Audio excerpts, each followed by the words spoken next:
இங்கே கூடியிருக்கும் என் குடும்பத்தை சேர்ந்தவர்களே, வந்திருக்கும் பத்திரிகையாளர் நண்பர்களுக்கும் இந்த யூடியூபர்ஸ் அவர்களுக்கும், ஏன்னா நான் இன்றைக்கி வாழ்ந்துட்டு இருக்கேன்னா அது முக்கிய காரணம் அவங்க தான். ஏன்னா அவங்க தான் அக்கப்புறம் எழுதுவாங்க, எழுதினாலும் பரவாயில்ல, நல்லா இருப்பேன் நான். ஏன்னா அவங்க எழுதணும், என்னை பற்றி ஏதோ ஒன்று எழுதணும். புரியுது உங்களுக்கு? இப்போ காந்தியை பற்றி பேசும்போதெல்லாம் கோட்ஸை பற்றி பேசுகிறாங்கல்ல, அது மாதிரி தான். அது தவறு கிடையாது. இருந்தாலும் நல்ல நண்பர்கள். அண்டு சகோதரர் தானவர் என்னுடைய சகோதரன். அவர் நாங்கள் எப்பவுமே சண்டை நிறைய சண்டை போட்டிருக்கோம், நிறைய வாட்டி சண்டை போட்டிருக்கோம், நிறைய தடவை அதை பற்றி கவலைப்படுறதில்லை, ஒற்றுமையாக போயிட்டே இருக்கோம். அதான் ஆச்சரியமாக இருக்குது. அவர் வீட்டு ஃபங்க்ஷனாக இருந்தாலும் சரி, என் வீட்டு ஃபங்க்ஷனாக இருந்தாலும் சரி, அவர் வந்து கலந்துக்கிட்டு நானும் வந்து கலந்துக்குவேன். அதே மாதிரி சகோதரர் செல்வமணியெல்லாம் ஏன் மறக்க முடியாதுன்னா, இன்றைக்கி ராதாரவி நிற்கிறான்னா அதுக்கெல்லாம் ஒரு காரணம் வந்து செல்வமணி அவர்களும் இருக்கிறார்கள். ஏன்னா அவருடைய படம் செம்பருத்தி போய் நடிக்கிறேன்னு போது தான் எனக்கு ஹார்ட் ப்ராப்ளம் வந்தது. அப்போ வீட்டில் படுத்துருந்தேன். அப்போ அந்த 3 மாதமும் அவர் வெயிட்டிங். எதுக்கு? செம்பருத்திக்கு நான் வந்து நடிக்கணும், அதுக்காக வெயிட் பண்ணி என்னை நடிக்க வச்சார். அது ஒரு பெரிய ஒரு ராசியாச்சு. எதுக்குன்னா எனக்கு தங்கச்சியாக நடித்தது அதில் ரோஜா, இதில் வந்து நம்ம நளினிம்மா, என் தங்கச்சி உயிர் உள்ள ஒரு விஷால. அதனால் அவங்க எல்லாமே பெரிய பெரிய ஹிட்டாகி பெரிய ஆளுங்களாக இருக்கும்போது கூட இன்றைக்கு வரைக்கும் அதே மரியாதை, அதே இது அன்பு செலுத்திகிட்டு இருக்காங்க. அவர்களுக்கு என்னுடைய வணக்கங்களை கூறி, சகோதரர் அவரை பற்றி சொல்ல தரவில்லை. அவர் இயக்குனர் என்னை வந்து சென்னை காதல்னு ஒரு படத்தில் நடிக்க வச்சார். நான் அவ்வளோவா கேட்கல அவர்கிட்ட போய் வாய்ப்பு. ஏன்னா டைரக்டருங்கிட்ட எப்போயும் நான் வாய்ப்பு கேட்டுருவேன். ஏன்னா இல்லை, அடுத்த படத்தில் நான் பிரமாதமான ஒரு வேஷம் செய்யவே முடியாது. சும்மா சொல்லுவாங்க, அவங்க இருக்கிற பிஸியில் நம்ம மறந்துடுவாங்க. அதனால் அப்பப்போ நான் அட்டெண்டன்ஸ் போட்டுக்கிட்டே இருப்பேன். இவங்ககிட்ட டைரக்டர்கிட்டையும் ப்ரொடியூசர்கிட்டையும் என் அட்டெண்டன்ஸ் இருக்கும். டிஆர்கிட்ட கவலை இல்லை, ஏன்னா அப்படி தான் ஆளினால் அழகுராஜா. அதனால் அவருக்கு எந்த ஏரியாவில் கேட்டாலும் அவருக்கு கவலை இல்லை. அவர் எப்பயுமே என்னை கூப்பிட்டு, உயிர் உள்ளவரை உஷா வரும்போது நாங்கள் சொல்லியிருக்கேன், பேட்டியில் சொல்லியிருக்கேன், என்னை கெடுத்தவர் டி ராஜேந்தர்னு. ஏன் என்னை கெடுத்தாருன்னா, 8 வருஷமாக எனக்கு படம் இல்லை. லா காலேஜ் படிச்சுக்கிட்டு இருந்தேன். கொஞ்சம் கொஞ்சம் ஒரு 2 படம் ஒரு படம் அப்படி நடிச்சுக்கிட்டு இருப்பேன். அப்போ டிஆர் சார் வந்து எனக்கு வந்து அமெரிக்காவில் எங்கள் அக்கா இருக்கிறதுனால என்னை கூப்பிட்டுட்டு, இவருக்கு எழுதி போடுற ஓஹியோவில் ஒரு ஆளை கேட்டிருக்காரு டைரக்டராக வேணும்னு அப்படின்னு கூட எழுதி போட்டேன். ஓஹியோவில் அவர் இருக்கார், ட்ரெஸ்பாஸ் அவென்யூ. அவர் பேர் மிஸ்டர் ராவ், இந்தியன். உடனே நான் எம்.ஆர். ராதாசான்னு உடனே ஒத்துக்கிட்டார். ஆனால் அந்த பதிலை சொல்கிறதுக்கு மட்டும் 2 வருஷம் எடுத்துக்கிட்டார். அதுக்குள்ளேயும் பார்த்தா உயிர் உள்ளவரை உஷா உள்ளே வந்துச்சு. இவர் என்னை கூப்பிட்டு அறிமுகப்படுத்தினது பெரிய அளவில் போய் எல்லா படத்துலையும் நான் தான் வில்லன். கெடுக்கிறதுக்கு ரைட்டான ஆள் யாருன்னா ராதா ரவின்ற அளவுகளை கொண்டாண்டார். அதனால் என்னை வந்து ஊருக்கு போகாமல் தடுத்ததும் டிஆர் அவர்கள் தான். இல்லைன்னா நம்ம ஒழுங்காக போயிருப்பேன், அமெரிக்கா போயிருப்பேன்னு வச்சுக்கோங்க. ஆனால் அமெரிக்கா போயிருந்தால் இப்போ உங்களெல்லாம் சந்திக்க முடியுமா, உங்கள் பேர் எடுக்க முடியுமா? இந்த ஊரில் நான் பேர் எடுத்துருக்க முடியாது. இந்த பேரில் எடுத்ததுக்கு காரணம் வந்து டிஆர் அவர்கள் தான்.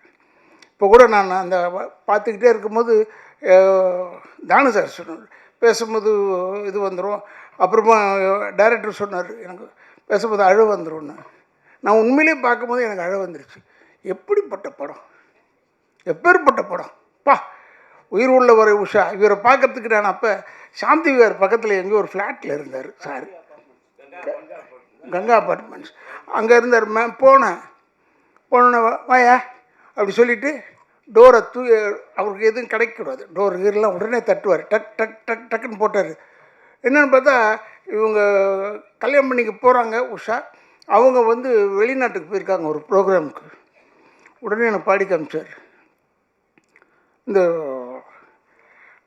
உயிர் உள்ள ஒரு ஷால ஒரு பாட்டை பாடினார், வைகை கரை காற்றேனில்லைன்னு பாடினார். அப்படி யாரும் பார்த்து, என்னடா இந்த மனுஷன் நின்ன இடத்துல தட்டுறாரு, நின்ன இடத்துல பாடுறாரு, எப்படிடா இது, இப்படி ஒரு மனுஷன்னா என்ன? அப்போ பார்த்தேன். இப்போவும் 40 வருஷமாக இதே மாதிரி தான் இருக்கார்.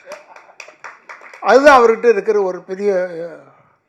நான் எப்பவுமே தம்பியை கூட பார்த்து சொல்லுவேன், நான் ஒரு பிள்ளைய பார்த்து சொல்லுவேன், அவன் எனக்கு ஒரு மகன் மாதிரி அவர் நான் எப்பவுமே பார்த்து சொல்லுவேன், என்ன தான் சொல்லு, அந்த டிஆர் மாதிரி நீ வர முடியாது, அப்படிப்பட்ட ஒரு ஆளப்பா. ஆனால் எல்லாமே அவருக்கு பிறந்த பிள்ளைங்க பூரா எல்லாமே கலை அம்சம் கொண்டது. ஏன்னா இந்த பிளட் உச்சி முடியிலேருந்து கால் வரைக்கும் கலை தான் அவருக்கு லைஃப். போய் இப்படி நிற்க முடியாது. என்னென்னா இப்போ கொஞ்சம் நேரங்கள்லாம் பார்க்க ஆரம்பிச்சிட்டாரு. அது வேறு, அதை பற்றி நமக்கு ஒன்றும் கவலை இல்லாது. என்னென்னா இவரை நம்பி நான் வீட்டுக்கு போயிட்டேன். நான் எப்பயும் அடிக்கடி வீட்டுக்கு போவேன். அப்போ சிவாஜி அப்பா வீடு பக்கத்தில் இருந்தார்.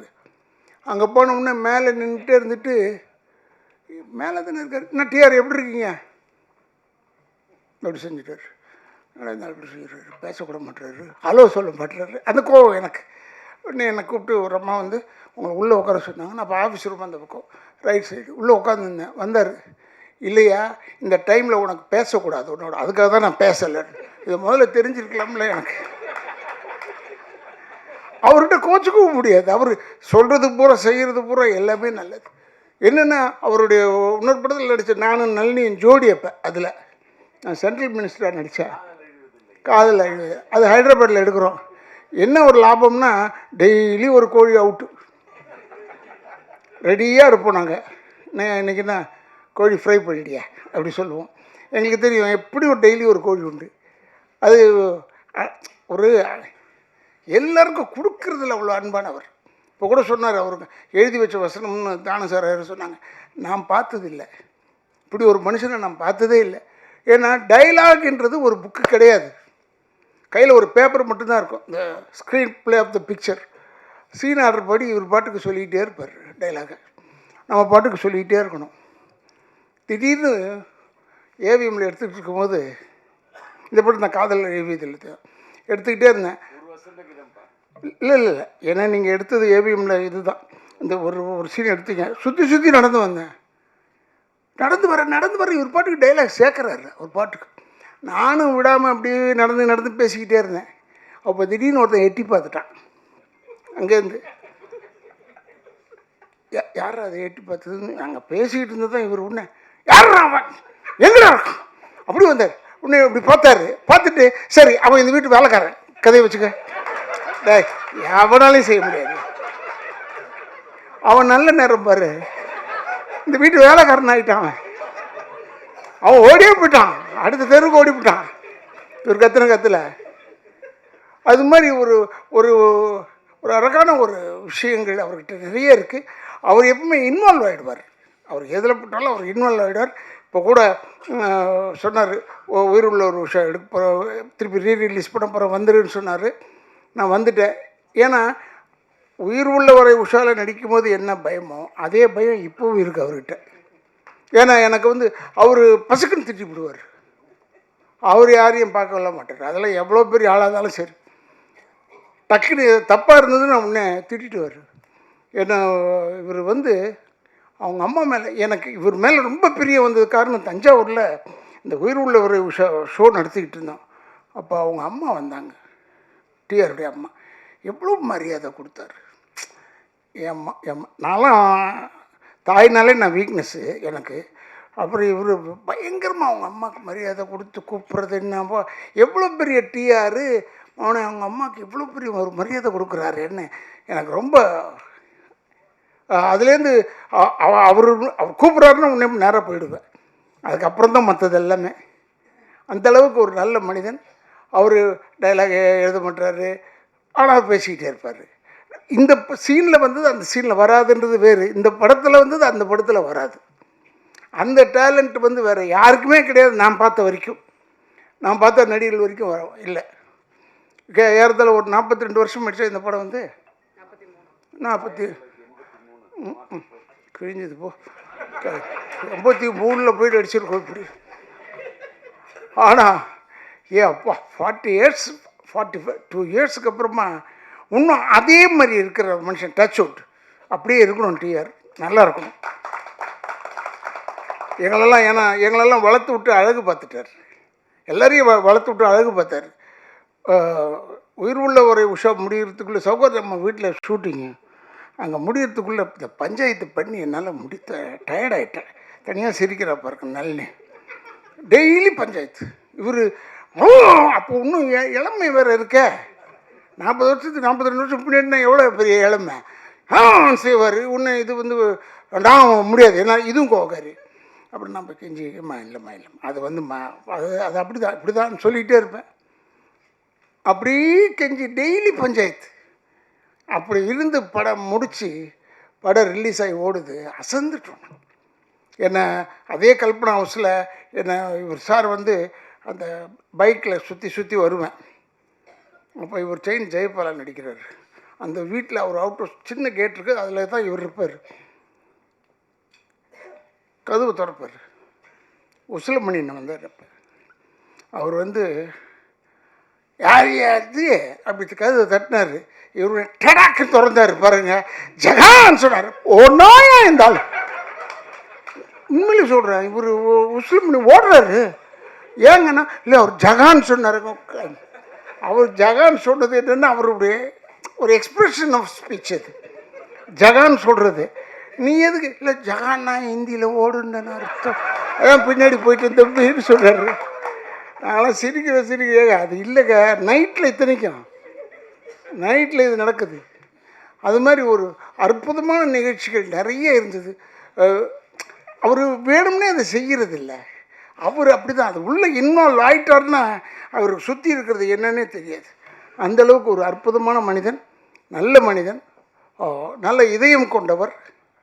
அவர் இப்போ எங்களை வந்து என்னை வந்து சொல்லியிருக்காரு. அடுத்த படத்தில் ஏதோ நடிகன்னு ஒரு படத்தில் சொல்லியிருக்காரு. நான் நடிக்கிறேங்கன்னு சொல்லிட்டேனே ஒழிய இன்றைக்கி வரைக்கும் திக்குன்னு இருக்க உள்ள இவரோட போய் நடிக்கணும்னா என்ன கண்டிஷனில் போகணும், என்ன மாதிரி போகணும். ஏன்னா இப்போ நமக்கு ஏஜ் ஆகிடுச்சு. எனக்கு 72 ஆகிடுச்சே. இப்போ போயிட்டு இந்த மாதிரி இளமையாக சரி எப்படியோ ஒன்று. நான் மொல்லம்மா நல்லிட்டம்மா கேட்டேன். நல்லிம்மா நீ இருக்கிற அந்த படத்தில்? அண்ணா நான் இருக்கிறேண்ணே. அண்ணோட அப்பாடா 2 பேர் ஆச்சு கணக்கில். அப்போ திட்டு வாங்கிறதுக்கு 2 பேர் இருக்கும். போதும்ப்பா, அது போதும் என்று சொல்லி இப்படி ஒரு மனிதனை நப்பா எத்தனை டைரக்டர்ஸ், எல்லா டைரக்டர்ஸ் செல்வமணியோடலாம் மாஞ்சி ஒர்க் பண்ணியிருக்கேன். நிறைய படம் பண்ணியிருக்கேன். இருந்தால் கூட அந்த செல்வமணிலாம் அந்த சாஃப்ட் இதாக பேசுவார். இவர் அப்படி இல்லை. இவர் ஸ்டார்ட் கேமரான்றதுக்கு முன்னாடியே ஆரம்பிச்சிருவார்.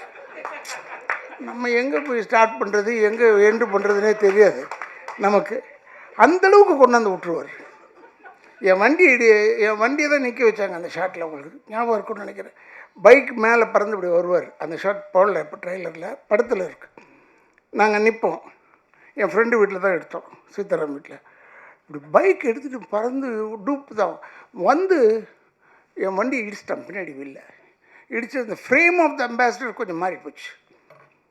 உடனே நான் இவர்கிட்ட போய் சொன்னேன், டிஆர் இப்படி பாருங்க இப்படி பண்ணிட்டேன்னு. அப்படியா, நான் பார்த்துக்கிறேன் போனால் அதை கரெக்ட் பண்ணி திருப்பி அந்த பாடியை கொண்டாந்து அதை ஸ்டடி பண்ணுறதுக்கு பல லட்சம் ரூபாய் செலவு. அப்போ அவ்வளோதையும் செஞ்சு கொடுத்தாரு. அப்படி ஒரு நல்ல மனிதன், நல்ல இதயம் கொண்டவர் அவர். இவர் செய்வாரோ மாட்டாரோன்னு பயந்து போய் கேட்டது ஒன்று உண்மை. இப்போ சொல்லிடுறேன். உனக்கு ஒரு வேலை இல்லையாப்பா அப்படி சொல்லிட்டாருன்னா என்ன செய்கிறது? இவர்கிட்ட பேசவும் முடியாது. நம்ம இப்போ உஷால் நினச்சிக்கிட்டு இருக்கேன். அது மாதிரி ஒரு நல்ல ஒரு மனிதன், நல்ல இதயம் கொண்டவர். இப்போ நான் படம் பார்க்கும்போது அப்படியே நல்லிம்மாவை பார்த்துட்டு இருந்தேன். என்ன அழகு! அதே அழகு இப்போவும் இருக்குது, வேறு விதமாக இருக்குது. அப்போ பார்க்குறதுக்கு அவ்வளோ அழகு. அந்த படுபாய் இப்போ இந்த கங்கா இதெல்லாம் அனுபவிக்க முடியாமல் போயிட்டானேன்றது தான் வருத்தம். ரொம்ப ஒரு கங்காலாம் நான் வந்து சாமி ஞானச்சேரி சாமிகளை போய் பார்க்கறதுக்கு போகும்போது கங்காலாம் க்யூவில் சரி பண்ணிக்கிட்டு இருப்பான். அந்த அவருடைய ஆசீர்வாதம் தான் இவர் படத்தில் நடித்தார், அவர் ஹீரோவாக.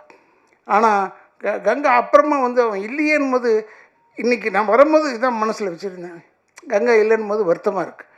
அவன் இருந்ததை இன்னும் சந்தோஷப்பட்டிருப்பாங்க என்று சொல்லி பல பேரை திருப்திப்படுத்தக்கூடிய அளவில் இருக்கக்கூடிய நம்மளுடைய சகோதரர் டிஆர் அவர்கள், அவருடைய ஆசீர்வாதம், அவருடைய நல்ல எண்ணம் தான் அவர் பிள்ளையெல்லாம் பெருசாக தூக்கிட்டு வருது, மேலே கொண்டாந்து வச்சுருக்கப்பேன். சில பேர் என்னை கேட்டாங்க, ஃபங்க்ஷனில் கூட கேட்டாங்க. இந்த ஃபங்க்ஷனில் இன்னொரு ஃபங்க்ஷன், வெளிநாடு ஃபங்க்ஷன் ஒன்று பேசிக்கிட்டு இருக்கும்போது, சார் இவர் வருவாரா? யாருங்க? எஸ்டிஆரா? அவரை கூப்பிட்டு என்ன செய்ய போகிறாரு? இல்லை அவர் வந்தார்னா செம்ம கலெக்ஷன் ஆகும் சார். அதுக்காகவா? என்னால் அந்த வேலைலாம் கிடையாது, எனக்கு அந்த வேலைலாம் கிடையாது. ஏன்னா நான் நேராக போய் டேரக்டர் தான் பேச தெரியும். டிஆர் வந்து அவர் ரூமில் உட்கார்ந்துருக்கிறதே ஒரு கலை அம்சம் கொண்டது ஒரு விஷயம். நான் பெருமைக்காக சொல்ல, கலை அம்சம் எல்லா ஏரியாலையும் கலை அம்சத்தோடு தான் இருப்பார் அவர். அவர் வெற்றித்தனமாக பேசி நான் பார்த்ததில்லை, கேட்டதில்லை. வெற்றித்தனமாக நான் வெற்றித்தனமாக நிறைய பேசுவேன். இந்த இப்போ பேசிகிட்டு இருக்கேன், இதில் பாதி வெட்டி பாதி நல்ல விஷயம் இல்லை. அது மாதிரி தான் நான் வந்து எப்பவுமே பேசிக்கிட்டே இருப்பேன், அப்படி அரட்டடிப்பேன் எல்லாம் பண்ணுவேன். அவர் மட்டும் அப்படி இல்லை, எதை தொட்டாலும் சினிமா தான், எந்த பக்கத்தை தொட்டாலும் சினிமா தான். சினிமாவை தவிர வேறு எதுவுமே தெரியாது டிஆர் அவர்களுக்கு, வேறு எதுவுமே தெரியாது, கண்ணிலையும் படாது அவருக்கு. அந்த மாதிரி ஒரு நல்ல ஒரு இதயம் கொண்டவர். இந்த படத்தை ஏதோ 13ஆம் தேதி ரிலீஸ் பண்ணுறாருன்னு சொன்னாங்க. அப்போ சொன்னாங்க காதலர் தினம் அந்த தினம், அதெல்லாம் அவர் பார்த்துருப்பாரியா, அவர் பார்க்காதே கிடையாதுங்க. ஏன்னா உயிர் உள்ளவரை உஷா மாதிரி ஒரு காதல் படம் இது வரைக்கும் வந்து தான் கேட்டு வரல. அது ஒரு ஆச்சரியம் அவர்கிட்ட தான். அதிலெல்லாம் நாங்கள் நடிச்சிருக்கோம்னா எங்களுக்கு பெருமை. இப்போ என்னை கூப்பிட்டதுக்கு நான் ரொம்ப பெருமைப்படுகிறேன் என்று சொல்லி என்னுடைய குடும்பத்தின் சார்பாகவும் திராவிட இயக்கத்தின் சார்பாகவும் என்னுடைய வாழ்த்துக்களை கூறி எல்லா இளைஞர்களுக்கும் ஒன்றே ஒன்று சொல்லிக் கொள்கிறேன், தாய் தந்தையரை முதியோர் இல்லத்தில் சேர்த்து விடாதீர்கள், கடைசி வரைக்கும் வச்சு காப்பாற்றுங்க என்று சொல்லி விடைபெறுகிறேன். நன்றி நன்றி நன்றி நன்றி. நன்றி சார். 42 வருஷம் கழிச்சு நிறைய ரகசியங்கள் எல்லாம் இங்கே சொன்னீங்க பார்த்தீங்களா, ஆனால் அப்பப்போ கொஞ்சம் உண்மை பேசிட்டீங்க சார். தேங்க்யூ.